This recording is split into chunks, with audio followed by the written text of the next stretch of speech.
So our next speaker is Stephen McComb, who's one of our Knowledge Transfer Advisors, who supports consortia for our Knowledge Transfer Partnerships Programme, the KTPs, that you've already heard a few little snippets of this morning, hopefully planting some seeds.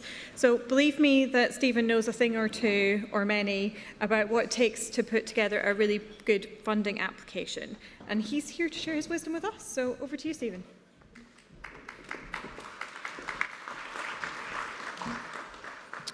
Hi, as mentioned, my name is Stephen McComb. I am based locally and I work across a number of companies who have already been speaking today. Trevor was one of the KTPs that I was involved with. Lecky, that was on the screen, is also another area I was involved with. And beyond KTPs in Northern Ireland, I've also had my fingers in the pies of future leaders and SBRIs, Women in Innovation at one stage, and some of the Young Innovator programmes. So the reason I'm here to speak really today is to bring a bit of that sort of experience of what does it actually look like when I submit an application. I'm going to address a few different sort of areas, but it's really sort of coming from this ethos of, can I apply for this? Second question really, should I apply for it? And then how do I shine within that? And then the last part, which is a selfish perspective, which is, how should I avoid annoying the assessors, or please don't make my life worse, which you'll see as we go through the slides. We're trying to give you that little bit of under-the-cover insight as to applying for a grant or funding. The reason I'm picking on that, can I apply, should I apply, and it goes back to a conversation I had with one of the funding agencies. And a company was applying, and they were talking about sort of can they apply, and they say, well, technically they can apply. They don't breach any of the rules. They had enough employees, they had enough turnover, etc. And I said, well, they've no chances of success. And I said, no, but we can't exclude them.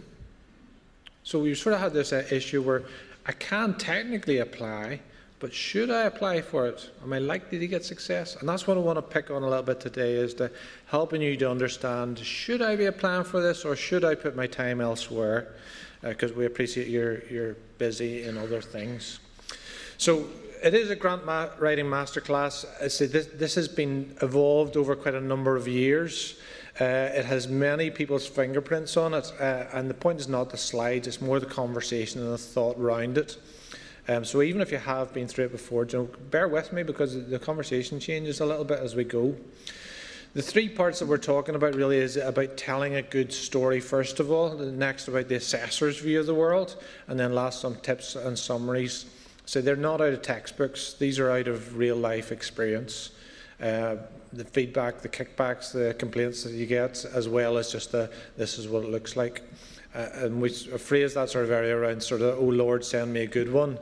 And what we mean by that is, an assessor, you want to actually see a good application, you don't want to see a poor application. So how can we work together to get that? So moving for that first section, a lot of people fill an application in as if it was an exam. Okay, how many words have I got? I've got 300 words. Okay, well, let's get 299. Oh no, it's 301. We need to bring it back. So they focus so obsessively around this idea of being an exam. But you have to look at the other side of this to actually say, well, I'm trying to convince somebody. So it's not about just putting all of the technical jargon in or sufficient financial information to meet the statement or to meet the word count, but actually I need to convince somebody through a story. Okay, because the person who's assessing has a very short time window. You have to bring the story to this as well. So any from sort of a literary background, etc., this is your opportunity to shine in the organisation and bring that sort of storytelling to it. We'd also sort of emphasise that the high scores in all questions. I've dealt with a lot of companies who perhaps are fantastic at their project plan, they're fantastic about explaining the technology, but actually they were rubbish at writing about the project planning or the risks, and therefore they went down in those scores. But guess what? They didn't score highly. So being a high score across everything. The convincing element we've talked about. A golden thread running through everything is something which we in KTP land are obsessed with, is just, does it link together? You know, we need this skill linked to this project plan, linked to this funding. Here's the convincing parts of it. consistent, cohesive, it just all comes together in a way that makes sense. And then we're going to avoid the red flags, which we'll talk about in a second. The next part, just to be careful on, and again, I'm not going through all the words in this slide, but just alignment to competition scope. All of us are experienced of somebody who's trying to squeeze into a pair of trousers that just doesn't really work for them. Yes, they might be able to get in there and might be able to get the button on, but actually it's not the right thing for them. It's similar in these competitions. You need to look at the scope. You need to understand, is this part of what my business is actually about? Make sure you're not just chasing the funding because of the funding's sake. And I think I was mentioned earlier on, your commercial side is chasing the money, but actually you need to be asking the serious questions about where your business wants to go. So do not fit into the uncomfortable trousers. Make sure it's the right fit for you and then move from there. First impressions. Again, as an assessor, I'm going to have to be reading 5, 10, 15, 20 of these bids. Okay, you've caught me perhaps in the first few seconds, as all things. Well, if that's good, if you've caught me in the first few seconds, I'm going to keep trying to build on that. If you put me off in the first few seconds of reading through stuff again, I lose the thread and I'm starting to struggle with it, and etc. So just be aware of the people behind this. What's the wow in it? Why am I excited about it? How does that fit in the sort of narrative of what an assessor's hoping for, etc.? Very simple tips in there about the style of how you write. If you've got big, long sentences of 3 lines with no punctuation in it, I'm going to struggle to get it quickly. So is there something about an editorial style that mentions the 9 words sentences? But this sort of active tense, getting it across quickly, understanding it, being clear and concise right the way through, thinking about that concept of an elevator pitch. You're convincing, you're bringing the person with you as you go. So then thinking through some of the typical questions, and say I have a tendency to focus on KTPs in general as my workload. However, this is applicable across quite a number of the application type ideas. There's usually a question in there which is something around about the need or the challenge. So why is this important? How are you going to bring something new to the market? So you're trying to sort of argue this case for why your technology comes in there. And be careful here, because quite a number of the really bad applications push the technology first. I have a widget, this widget is of this size, it's going to create this, it's going to do this. Well, actually, why do we need the widget? What was the problem in the first place? Why can't your customers do what they were doing beforehand, before you arrived? So being able to articulate that, what's driving it? Is it about regulatory change? Is it a change in the state of the technology being used? Is it because of drivers to do with some procurement law coming through? Is it about net zero when the customers are all asking for it? Those are the sort of things to say, well, actually, we've got some sort of a need or a challenge, an unmet need, a problem that companies aren't dealing with, and we can come into that. Your idea about the approach and innovation, so how is this technology change, whatever it is, actually going to make a difference? Okay, what scale of a difference? Is it worth putting it in? So again, you're trying to convince this idea of something is going to change the current state of the art. Your product has to be in that space. We did it this way before. With our new technology, we're going to have a 20% reduction in hospital waits. Your technology come in, all of a sudden you're going to be able to solve all of the regulatory burdens of manufacturing companies. Your technology comes in, we're going to change the way that we drive our cars. So there has to be something about how your idea is going to be brought into the marketplace and how it's going to be worth the effort of that change. Anybody involved in change realises there's always a risk that it might work, so therefore it has to be a big enough change to be worth that risk. Okay, so be careful about that. You need to convince us that it's worth that risk. The team, resources, delivery. In my earlier days, I dealt with a lot of sort of early startup companies, and they were obsessed about who owns the company, how many shares I have and what equity states, etc. is. And they would therefore not write people into their team because they were scared that actually it would reduce their equity or something. That's not what the question's about. The questions around this is, well, you're going to deliver some sort of project you just told me about. Who have you brought together that actually can do that? Okay? Are there advisors in there? Is there a medical expert? Is there some sort of environmental expert? Is there somebody who understands more about regulations? Do you pay them for 5 days during the whole project? Is it actually they are part of the actual team? You're trying to build this sort of justification of, you know, all of the people together who can actually make this happen. Some of them are going to be technical, some of them may be scientific, some of them about growing your business, scaling it into the northeast of America, scaling it into Asia. Whatever it is, you're trying to bring that sort of sense of a team which comes together and delivers, and therefore you're trying to put some sort of a plan behind that. Again, a really important sort of part, quite badly done, because sometimes people just start with, well, who's around me? Well, there's John beside me and Siobhan's over there. There's the team. They haven't thought through, what am I trying to deliver and who am I missing and what are the gaps? Market awareness. Worst case scenario is somebody comes in and says, we are unique. Okay, we are the only one who's ever done this, and we are the only AI company in Northern Ireland. And that's not true. You know it's not true. And even if it was true, you're still going to be competing with something. Okay, the computer might be competing with a pencil, because both can scribe down what it is that has happened. So be careful about this one here, because if you state something to say we are unique, etc., because you didn't want to expose that perhaps there's other people in the market, you've missed the point. If you bring in and say, I've got 5 or 7 other competitors that we're paying attention to, we're going to be better than company A because we're cheaper, we're going to be better than company B because our technology is more advanced, we're going to be better than company C because they don't address certain markets, you're immediately making the assessor be reassured you understand where this fits. Where are you going to make the difference? How are you going to sell yourself? How are you going to differentiate in that customer pitch?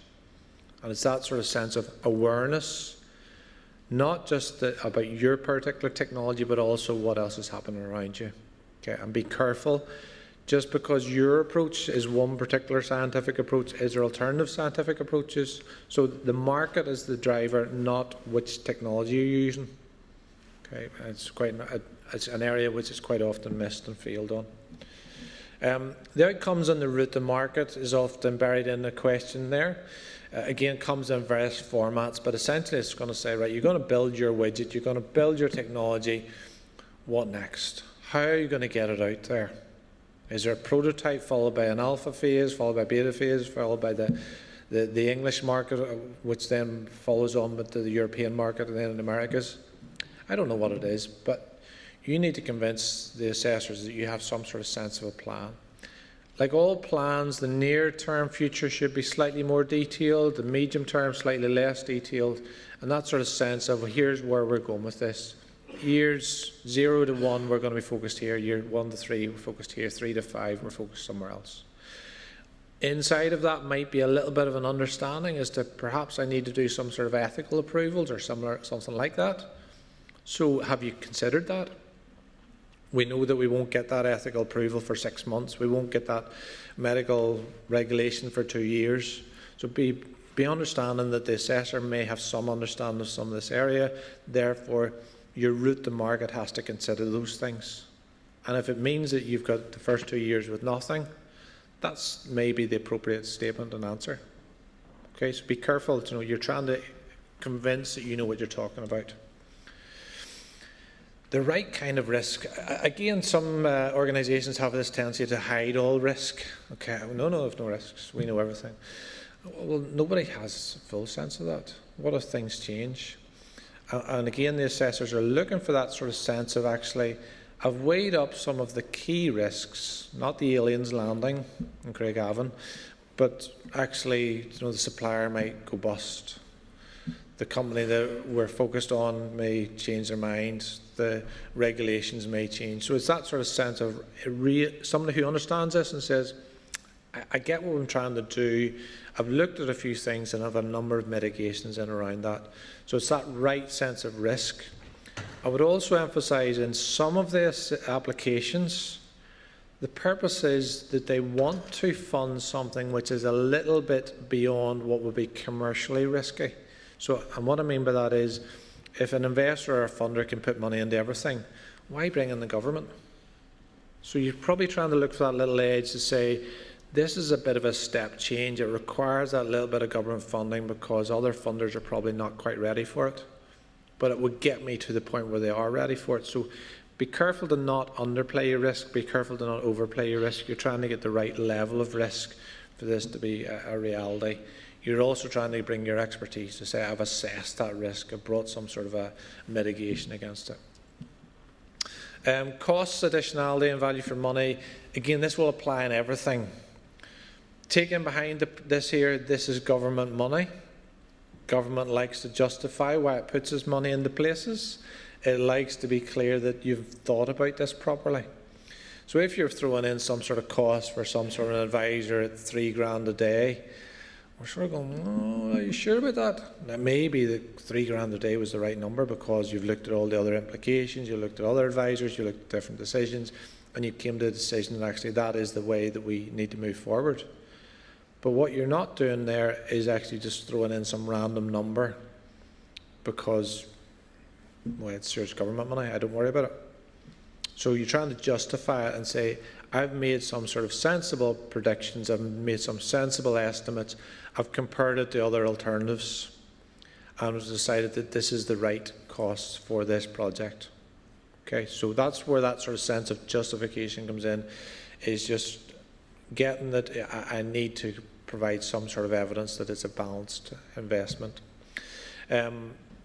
Also sort of look out for a couple of comments there at the bottom around impact outside of the project. You'll see this increasingly coming through. It might be about diversity, it might be about net zero, it might be about other impacts on the community. Again, companies in Northern Ireland I think are not particularly good at actually writing up stuff that they do. So sometimes there is a good investment case to say, well, actually, this is impacting on jobs in this particular area. It's impacting on a mixed, diverse group of people. It's impacting on reducing sort of the carbon productions, etc. So just be careful. There may be things you're already doing and you're pretty darn good at, and you forgot to put them in the application, and they could have given you a bit of kudos. So my experience is companies are not putting in stuff that they're already doing, and we give them something extra. So switching across to the grumpy side a little bit as an assessor, and apologies about that, it's just the way it is. This chart was taken from a number of different sort of criteria that assessors are looking at. So assume that it's not exactly accurate because we needed to protect the innocent, etc. And we sort of tried to morph it from a number of different places. But the point in behind this was, if you listen to some of our speakers earlier on about the SMART grants and the Women in Innovation, I know behind the scenes that they might be sitting around 4 to 6% success rate. 4 to 6% on those ones. If I go into the KTPs, it may be 80% or so. But some of those competitions, they are really having to fight their corner. And I was giving compliments to Naomi earlier on that she had managed to get a SMART grant and a Women in Innovation, so two really hard applications. But for her to be in that sort of 4 to 6%, she needed to demonstrate that she was fantastic. Okay? Not just a good application, sorry, no, but not just a good application, not even just a strong application, but she needed to be really compelling. Okay, so if you're going to bid for this thing, you've got to be looking for the words in that top piece. So these are the words, and say they will not be right for every competition, for every application, but you need to have an application which is compelling and motivating about the need. Compelling. Most of us write on the basis of, yeah, it's roughly described okay. It can't be okay for you to apply. It needs to be up into that compelling. What about the approach? Significant innovation, step change. That's the definition for a SMART grant, is step change. So have you convinced us that you've given a step change? The project looks realistic. The market is understood. You've understood all the drivers, etc. The outcomes are very good for this market. They understood the route to market. You've carefully considered all of the risks, and the impact is significant. Now think about this, if I'm going to put in £100,000 of government funding into your bid, or 500,000, for the impact to be significant, what are you going to look at? £500,000 investment here was going to have to give me back 5 million or 10 million or 100 million. Okay? Because it has to be a significant and compelling outcome. So if you're putting in an application for 100,000 and you're coming back at 101,000, it's not looking so good. So have you thought big enough? Have you convinced well enough? Have you really got this sort of concept of moving from good to great? And that's where the application has to be. Compelling, great, outstanding, big outcomes. And I say that is quite often missed because we have a tendency to pull together a few people, put in an application, it looks okay, we're comfortable with it. Comfortable is not the place to be. It needs to be beyond that. Red flags I warned about earlier on, and then what I mean by this is sort of you've wasted your time putting an application in for something which you're never going to get. Never. So you could have been doing something else. You could have been chatting to customers, finding out something else. Is it out of scope? So have you read through the scope and actually determined that this particular type of particulate gases is not eligible for this competition? Those sort of things are in there because there was a competition about that last Thursday. So therefore this particular one doesn't include those. So be careful. There are very specific things that say you're out of scope if you're this type of technology or this type of area. The partner eligibility, you may have defined a couple of companies or something, and they're based in France, and this particular competition says, well, actually, we don't allow partners in that area. I'm making stuff up, but you get what I'm saying is there's something about trying to go through this. Over-technical, difficult language.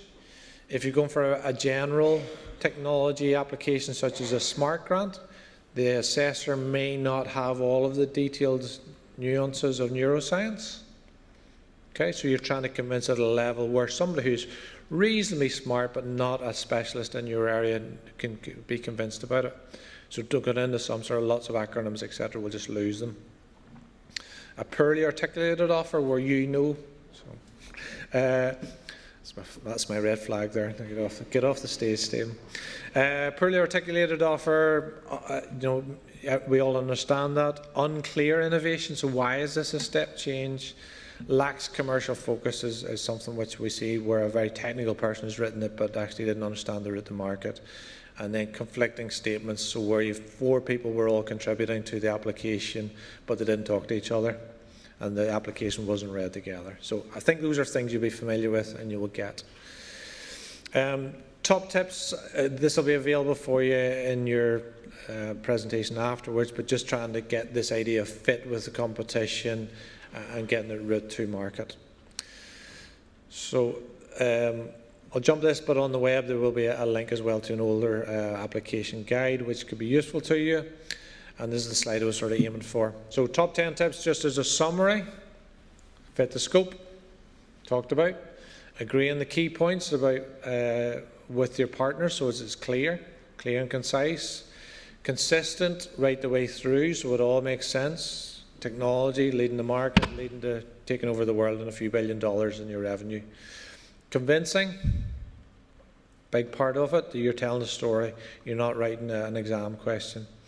Remembering the risk and the innovation, justifying your costs essentially against it, and getting that sort of sense of a reviewing like an assessor. I think one of the guys earlier on mentioned about using independent people and friends and connections, etc., to read it, because you get so ingrained in actually writing the thing, you forget that you've missed some of the trees in the wood, etc.